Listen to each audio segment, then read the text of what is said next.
Hey crew, welcome back. This is the story of a man who built a family empire on charisma, confidence, and control, and how that empire began to crack under the weight of its own image. Today we start at the beginning, before the courtrooms, before the headlines, before the fractures you see now. We're going back to when Cody Brown still believed the dream of plural unity could last forever. Because to understand his breaking point, you have to understand the crown he was so desperate to wear. According to early accounts, Cody Brown presented himself as a man chosen for a higher calling, the man who could prove that plural marriage could be harmonious, functional, even joyful. To many, he appeared confident, charming, and full of conviction. When Sister Wives first aired, the narrative sold was one of balance and faith. Cody was the hub of a grand experiment in modern love, a husband navigating 4 wives, 18 children, and 1 camera crew. But behind the rehearsed smiles and choreographed family dinners, insiders say there was always an invisible hierarchy. There was the public family, smiling, cooperative, building homes together, and there was the private family, where Cody's word was law. The show framed it as leadership. Others looking back call it control. In the early years, his wives described Cody as a man of vision. He talked endlessly about family unity, about building the kingdom.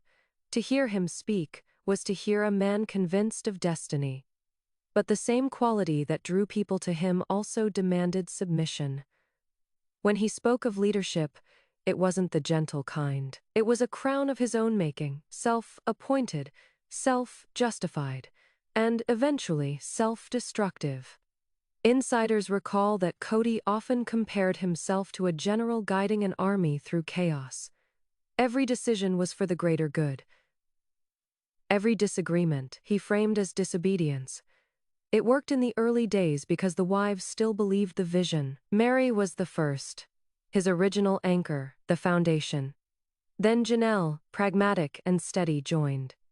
Then Christine, full of warmth and optimism, and finally Robin, the so-called spiritual complement, who changed everything. When TLC entered the picture, everything intensified. The cameras gave Cody what some sources describe as validation, a mirror that reflected his idealized self. He wasn't just a husband anymore. He was a brand. The show turned their private hierarchy into entertainment, but television magnifies flaws. And with each new season, the weight of his role grew heavier. Publicly, he spoke about love, unity, and shared purpose. Privately, according to people who spent time around the family, stress and ego began to blur into paranoia. He worried about appearances, about being misrepresented, about losing the narrative. One insider reportedly described it like this: Cody stopped being a husband and started being a director. Every dinner felt like a scene, every argument a rehearsal. The wives began to feel the shift. Mari, once his confidant, found herself pushed to the edges. Janelle, the financial mind of the group, started to ask uncomfortable questions about budgets and fairness. Christine, ever the emotional center, noticed the affection fading. And Robin, the newcomer, became, in the eyes of many viewers, the queen to Cody's self-declared crown. The family moved from Utah to Las Vegas, then to Flagstaff. A trail of relocations that mirrored the instability growing inside. Each move was supposed to be a new start, but with every change, something else fractured. What began as a united plural marriage turned into 4 isolated households orbiting a single ego. By the mid-seasons, Cody's language had shifted. Words like leadership became obedience. Conversations about love turned into lectures about respect. He seemed obsessed with control, not just over his wives, but over how he was perceived. Crew members allegedly noticed that he would monitor footage, comment on angles, even request reshoots. He wanted to be seen as the steady patriarch, but every act of control only deepened the cracks. Money stress mounted. Viewers saw the cheerful budget meetings. What they didn't see, according to later reports, were the disagreements over whose income funded what, whose name was on the deeds, who sacrificed most for Coyote Pass. The land that was meant to symbolize unity became the wedge that split them apart. Around this time, Cody began to repeat a phrase that would later define him. "I carry the weight of this family." He said it in interviews, in private discussions, in moments of frustration. To him, it was justification. To others, it sounded like resentment. The crown he placed on his own head, the authority, the attention, the control, was starting to crush him. Those close to him say he started measuring loyalty in silence. Wives who questioned him were disrespectful. Children who disagreed were disobedient. Critics online were haters. He built walls out of righteousness, convincing himself he was defending the family when he was really defending his ego. By the end of this first chapter, the image of Cody Brown as the confident patriarch was already cracking. He still wore the crown proudly, but it was tilting under the weight of expectation. Every move, every decision, every word had to reinforce his authority, and like any monarch who believes too deeply in his own myth, he began to mistake fear for respect. The stage was set for collapse, the finances were tightening, the relationships were unraveling, and soon the world would see that the crown he forged for himself wasn't made of gold, it was made of glass. The cracks were no longer invisible. What began as subtle tension had now hardened into open distance. By the time the cameras rolled for the later seasons, the tone in the Brown family had shifted completely. The laughter felt forced. The smiles didn't reach anyone's eyes, and beneath it all, the wives had begun to ask a question they once would have considered unthinkable. Did they still believe in Cody's vision? To the public, the Brown family was still functioning, at least on screen. But according to those close to the production, the energy on set had changed. Scenes once filled with playful chaos now dragged under the weight of awkward silence. Arguments that once ended in laughter now ended in someone walking away. The wives who had once rallied behind Cody's leadership now found themselves questioning it, and questioning Cody Brown was, in his mind, a betrayal.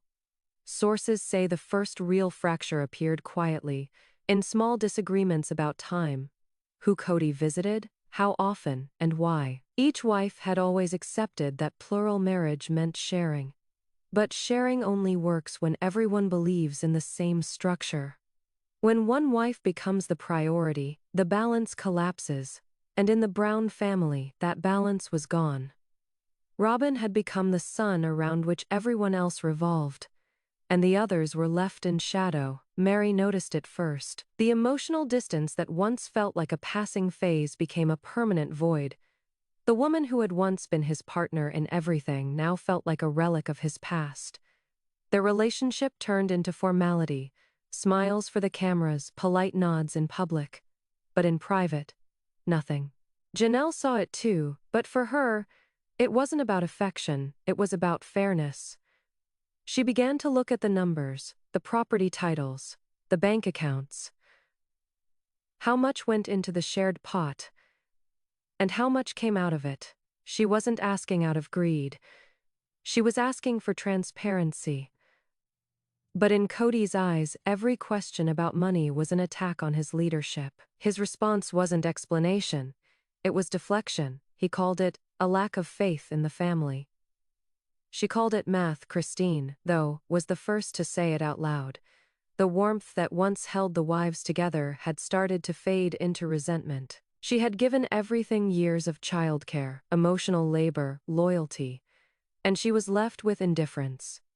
Her breaking point didn't come from anger. It came from exhaustion. She realized that the unity she'd believed in no longer existed. She didn't want to be another wife orbiting a man who had already chosen his favorite. And Robin, the center of Cody's new universe, insisted she hadn't done anything wrong. She portrayed herself as peacemaker, as caretaker, as the one trying to hold things together, but the other wives didn't see peace. They saw positioning, Robin's presence, her influence, her voice in decisions. It all made the others feel smaller. Insiders describe her as gentle in tone, firm in result. No yelling, no overt conflict, just quiet redirection until everything flowed her way. The family meetings became the stage for these unspoken battles. Cody would call them under the guise of communication, but they felt more like interrogations. He would talk about loyalty, unity, obedience. The wives would sit in silence, nodding out of habit, while resentment built beneath the table. It wasn't a family anymore. It was a monarchy. One king, one queen, and 3 subjects who were slowly realizing their freedom was self-granted. Cody's crown grew heavier. Every wife who pulled away made him grip tighter. He doubled down on speeches about leadership and spiritual headship. He began using words like patriarchal order more often. To some, it sounded like tradition. To others, it sounded like regression. He framed control as protection. But control never protects. It only isolates. Then came the pandemic. What should have been a test of unity became the spark that exposed every hidden fault. Cody's strict rules, his no-contact lists, his elaborate safety protocols, split the family even further. Christine's children couldn't see their father. Janelle's sons were called reckless. Mary was left alone for months, and Robin, according to insiders, was the exception. Her home became the fortress, and Cody rarely left it. The wives started to understand that this wasn't about safety, it was about proximity and preference. Off camera, emotions boiled. On camera, the show tried to keep it together, but you could see it. The tone of every conversation carried a quiet bitterness. Cody's frustration turned into open contempt. He accused the wives of betrayal, of disloyalty, of tearing the family apart. But what he never seemed to see was that the collapse wasn't caused by their distance. It was caused by his need for control. In one scene that viewers still talk about, Christine finally says what everyone had been thinking. "I can't do marriage with Cody anymore." It wasn't screamed. It wasn't dramatic. It was calm, final, and heartbreakingly certain. She walked away from decades of shared life because she no longer recognized the man she'd married. And for Cody, it was more than rejection. It was humiliation. He had lost one of his crowns, and he didn't know how to live without it. Sources close to the family say that after Christine's departure, Cody's personality hardened even more.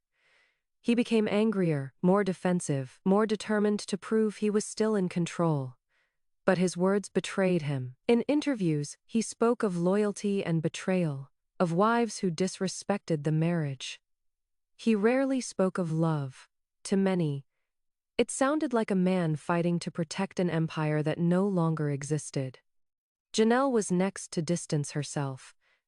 Not loudly, not publicly, but quietly. Her independence became her survival. She started to live by her own terms, financially, emotionally, spiritually. She respected Cody, but she no longer deferred to him. And that independence, to a man who equated authority with worth, felt like another rebellion. Mary held on the longest, not because she believed it would change, but because she didn't know what life looked like outside of it. She was there from the beginning.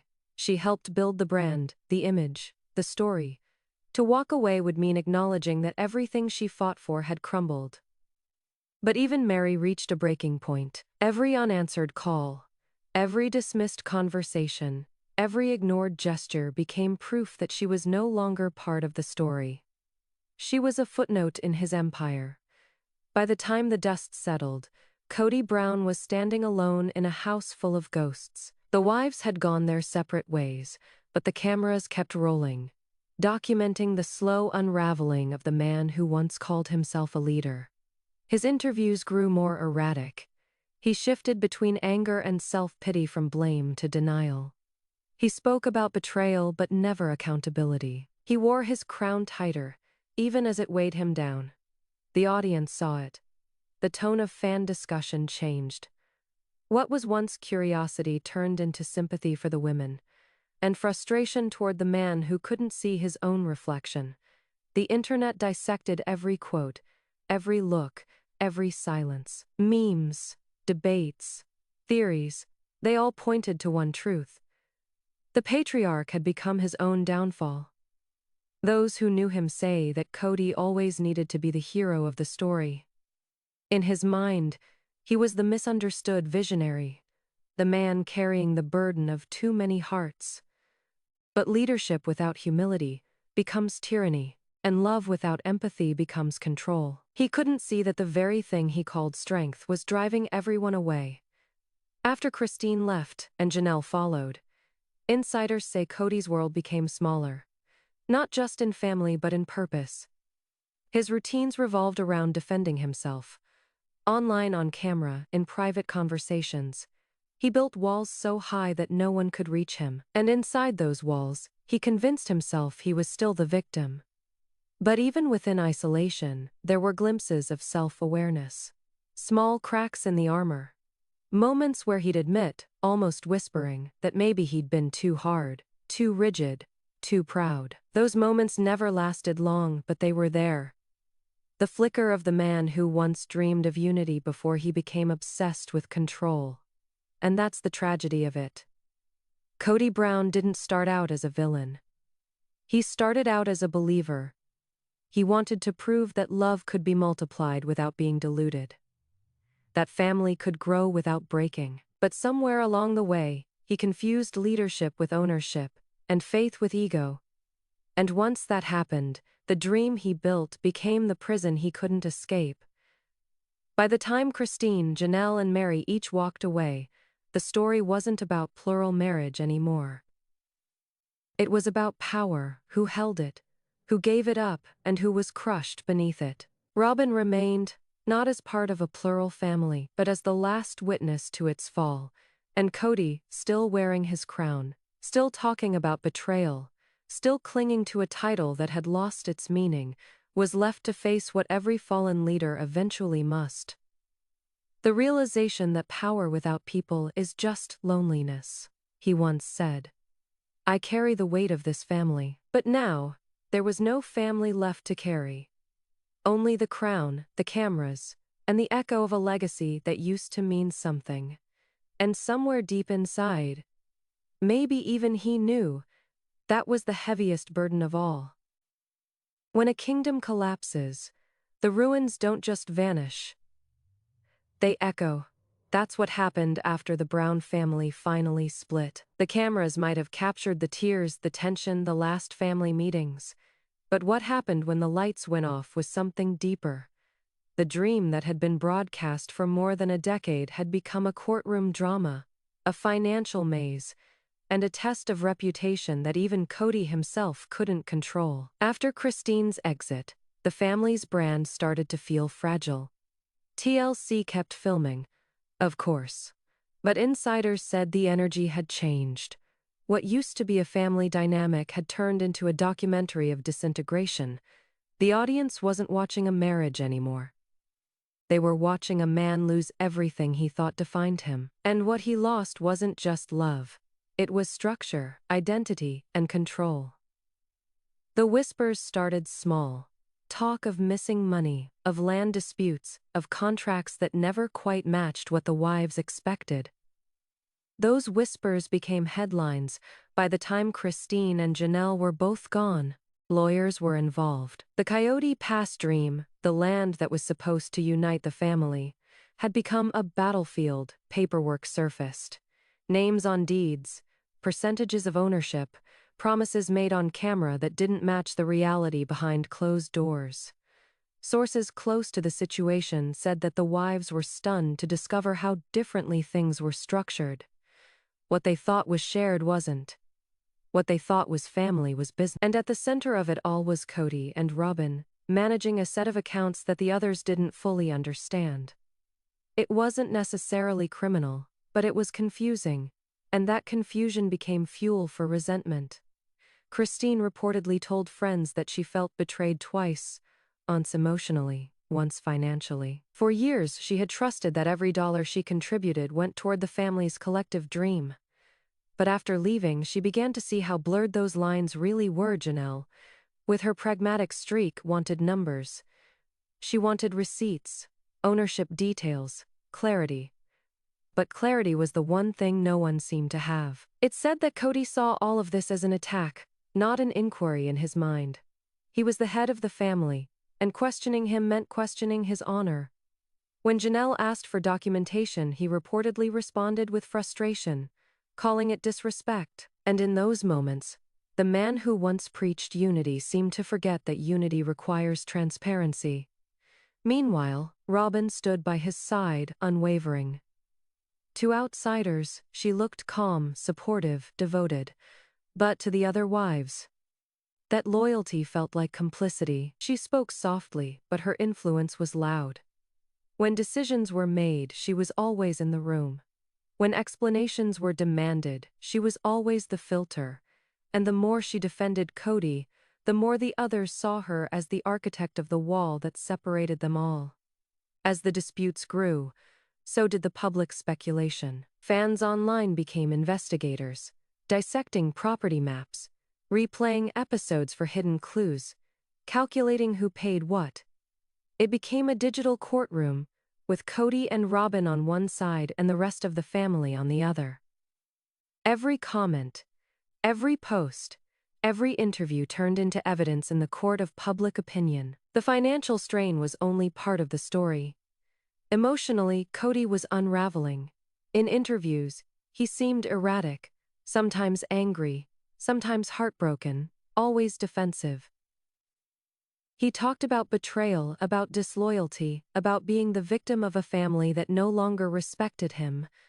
What he didn't talk about was accountability. He couldn't see that the more he defended his image, the less human he seemed. The wives, on the other hand, were rebuilding. Christine moved forward with confidence, embracing independence and new beginnings. She started sharing her own story, her own version of truth, and the audience loved her for it. She wasn't bitter. She was free. Janelle found peace in solitude and self-sufficiency, reconnecting with her children, focusing on her own life. Even Mary, long the silent one, began speaking up, refusing to play the role of background character anymore. The contrast was striking. While the women seemed lighter, freer, and happier, Cody seemed heavier. He talked about betrayal, but his words sounded rehearsed. He accused others of destroying the family, but the evidence on camera told a different story.